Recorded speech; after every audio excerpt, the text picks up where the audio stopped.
Bom, pessoal, agora nós vamos falar do feijão calpi, que é a cultura que está na nossa unidade 2 da disciplina Cultura de Leguminosas e Cereais. O feijão calpi tem como nome científico Vigna unguiculata e possui vários nomes comuns. De acordo com a região, ele recebe um nome. Aqui no Amazonas, a gente chama feijão de praia, feijão fradinho, outros chamam feijão verde, né? E eu não sei como é chamado aí em Roraima, mas ele tem vários nomes. Acredito que tem um dos slides da nossa unidade 2 que tem uma lista com os nomes comuns do feijão calpi. Lá para o Nordeste, ele é chamado de feijão fradinho, feijão massacá, feijão coquinho. Então, todos esses nomes comuns referem-se à espécie Vigna unguiculata, ok? Então, nessa unidade, iremos estudar bastante sobre o feijão calpi. E tem um dado interessante sobre a cultura, que hoje ela tem uma conotação diferente do que anos atrás. Em tempos atrás, era uma cultura específica de pequenos produtores, daqueles agricultura familiar, onde as pessoas plantavam esse feijão para o seu próprio alimento, para trocar com o vizinho, e não tinha esse interesse econômico que hoje tem. Então, era uma cultura plantada só em pequenas áreas. Hoje, esse cenário mudou e o feijão calpi ele tem crescido bastante em termos de área plantada e de produção também, e até produtividade, porque tem se feito muitos trabalhos, muitas pesquisas de melhoramento genético que tem aumentado a produtividade da cultura. Então, hoje não é mais uma cultura de subsistência, de pequeno produtor, de agricultura familiar. É uma cultura industrial, né? Uma cultura plantada em larga escala, como a soja, como o milho. Hoje, antigamente a região que mais plantava esse feijão era o Nordeste. Eles são conhecidos por plantar e consumir bastante o feijão calpi. Aqui no Norte também ele é comum, né? Mas nós ainda não temos uma produção muito grande, nem em termos de área, nem em termos de produtividade. Mas no Centro-Oeste ele tem crescido. Os grandes produtores de soja utilizam as suas áreas, as grandes áreas que plantam soja e milho, para plantar o feijão calpi nas entre-safras. Então, eles aproveitam a adubação da cultura anterior, aproveitam a irrigação que eles já têm nessa área e plantam o feijão calpi e obtêm uma grande produtividade, ok? Então, hoje, nessas áreas, eles utilizam toda a tecnologia que é utilizada para o milho, para a soja, para o arroz, para empregar no feijão calpi, porque são tecnologias que eles já têm na área, né? E aproveitam para o calpi. E o melhoramento genético para essa espécie, ele tem avançado bastante em termos de ciclo, né? Que tem encurtado o ciclo, tem trabalhado também na arquitetura da planta, que antes era conhecida como quebra-cadeira, porque tinha um porte rasteiro, as pessoas precisavam na hora da colheita se abaixar, então ficavam com problema na coluna.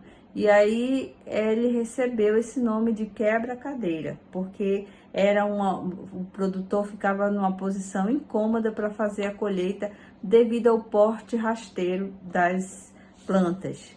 Isso hoje já foi resolvido com o melhoramento genético que trabalhou o porte dessas plantas. A gente tem cultivares de feijão calpi hoje que são chamadas com arquitetura moderna, que tem um porte ereto, semi-ereto, prostrado, semi-prostrado. Então, isso graças ao melhoramento genético. Cada porte desse tem a sua utilidade.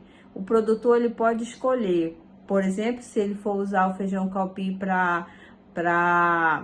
como uma leguminosa que vai recuperar o solo. Então, um porte adequado para esse fim seria um porte rasteiro ou prostrado, né? Já se ele tem uma colheita mecânica, ele pode usar um porte ereto ou semi-ereto. Por quê? Porque se ele vai fazer a colheita mecânica, ele precisa que essas plantas elas tenham uma determinada altura que possa ser colhida pelas máquinas, pelas colheitadeiras. E essas máquinas, elas têm uma plataforma que chega a um nível que elas não alcançam as vagens, por exemplo. Então, se a planta for muito rasteira, acontece muitas perdas na colheita, porque a plataforma não alcança todas as vagens, muitas ficam no campo. Então, por isso foi pensado na mudança da arquitetura das plantas. Também temos muito estudo e pesquisa de melhoramento genético, tentando aumentar a produtividade, mudar a cor dos grãos, mudar a textura do grão, para melhorar o aspecto de interesse com o alimento humano. Vocês sabiam que o feijão calpi, ele não é muito... não é um feijão tão escolhido pela dona de casa como o feijão fazelo, né? Aquele comum que a gente come, porque as pessoas acham que o feijão calpi ele não é tão nutritivo como o outro feijão fazelos, e porque também ele não engrossa o caldo, né? Não sei se vocês já ouviram algumas donas de casa falar isso. Esse feijão não é bom para fazer como caldo, ele é mais para baião de dois, porque não engrossa o caldo. Isso também tem sido trabalhado no melhoramento genético, tem sido trabalhado também o tegumento dele. Muitas das cultivares ou variedades de feijão calpi soltam aquela casquinha, né, que é o tegumento dele. Então solta no caldo e aquilo não é agradável, não fica agradável para a gente comer. Então também tem se trabalhado nisso, né, na qualidade, não só em termos de produtividade, mas também na qualidade dos grãos. Então, né, todos esses aspectos a gente vai conversar nessa unidade sobre feijão calpi.